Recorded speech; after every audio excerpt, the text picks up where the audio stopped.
What I'm going to tie for you now is one of the most famous small dry flies of all times, in my opinion. And this is the Griffith's Gnat. Now, I've got probably 15 there. I'm a great fan of Griffith's Gnats. No one that fishes rivers, or even still waters for that matter, should be without these flies in the box. Griffiths, well, I believe he's an American, and I believe he's called Frank Griffiths. I believe he's from Michigan, and I'm not sure that he's still with us. He may even be dead for all I know. But it's come to this side of the pond. We've adopted it. Most people I know use it. It's a great fly for midsummer. It represents a whole host of small black droppings. It could be black gnats, it could be even down to little tiny black aphids, reed smuts, blue bottles, house flies, you name it, whatever falls in and it's small and black, this represents it. It's like the quintessential small black summer fly.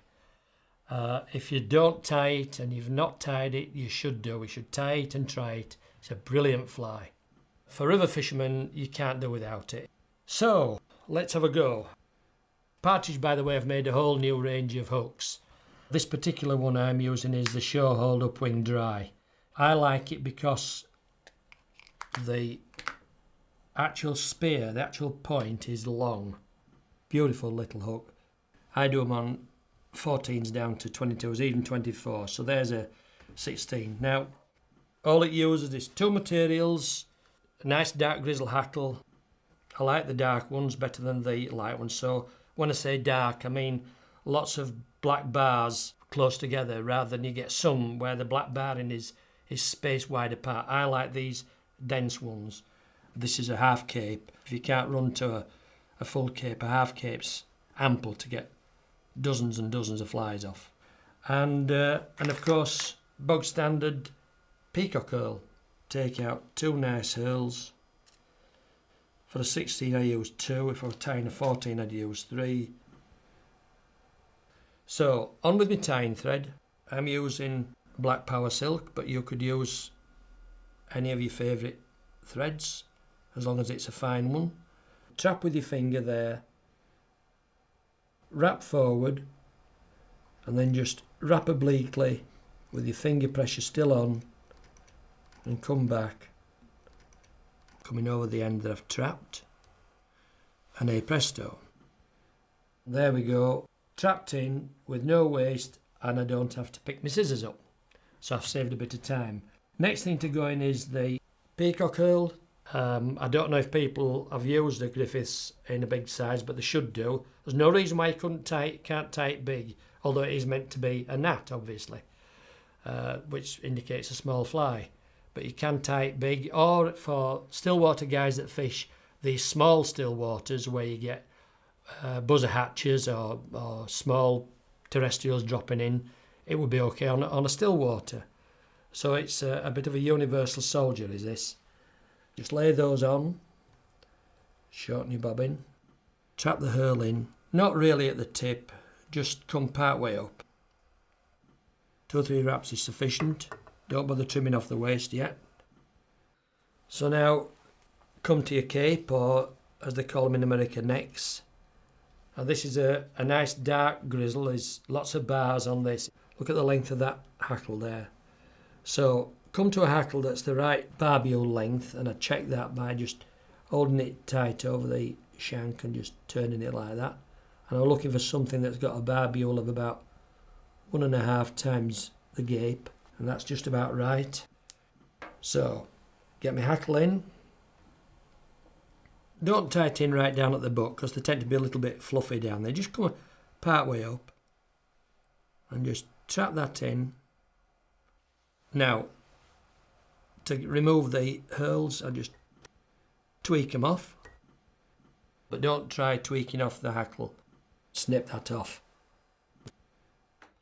Now, the standard drill for most people when they're tying this is what they do. They park the thread near the eye, then they pick up the herl and they wind the herl on hand over hand in the usual fashion, and when they get to the hook eye they tie it off and then they palm through with a hackle.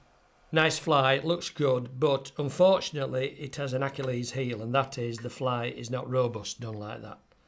And you'll find after 2 or 3 fish, 2 or 3 toothy trout, you may find that suddenly you have a hackle flying out at the end and it's all come undone because the trout's nicked through with its teeth. How I do it so that it's all reinforced with this power silk.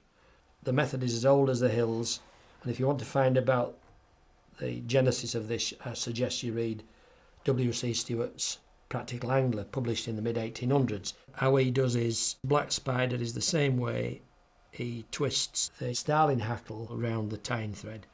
So I've got the peacock herl and the hackle all in a line like that. And now I twist these, all 3 materials together to make a rope. Now what you've got to remember when you're twisting this is to twist in the correct direction. I've twisted it counterclockwise because I'm going to wind on like this. So I hold the ends firmly and I wind on such that as I wind, those twists are increasing as I wind forward. I'm keeping hold here with my finger and thumb. I'm not letting go. As I wind forward, the hackle springs up like that and the thread strengthens it. The twist is increasing and I wind up all the way till I get to the eye, and then I simply untwist these materials, and now I lock over them with my thread and tie off, tie off, tie off. You can risk tweaking these off with a backward snap, the 2 herls, but don't try it with the hackle tip. You may get away with it, but you may not. Search in with your point and nip that off. And now come straight round with a 2-finger whip finish. Come round 3 or 4 times. Close the loop between your finger and thumb. Slide through. Just nip with your finger and thumb in the eye. Pull tight. And then trim off the thread. Any little bits of waste fibre sticking out, just take a dull power cauterizer, one with a really half-duff battery. Don't, whatever you do, come into it with one of these that's got 2 new batteries in, otherwise you'll have a catastrophe. So come in and just singe these off. Any little fibres sticking forward, just singe them off. If them fibres there at the end bother you, they don't with me, but some people may be annoyed. Just go in with your cauterizer and just singe those off also. And then finish your fly by coming in with your very thin runny. I like this fly tight, which is non-toxic. Tiny droplet on your bodkin. Touch the head. Wipe any excess off with your fingernail and just go in and clean the eye out. And that's it. Job's done. Tie yourself. I would tie, for river fishing, I would tie probably 4 sizes. 14s, 16s, 18s and 20s. Or you could even do a 22 if you've got good enough eyes. I'd do half a dozen of each. You can crank them out like shelling peas. Whenever small black things are on the water, this is one of my first choices. It's a great fly. You should really try this fly. If you haven't got onto Griffith's gnats, you should have some. Like me, you should have a row of them. At least I have another box with a load in. So get yourself some of these done. It's a great fly.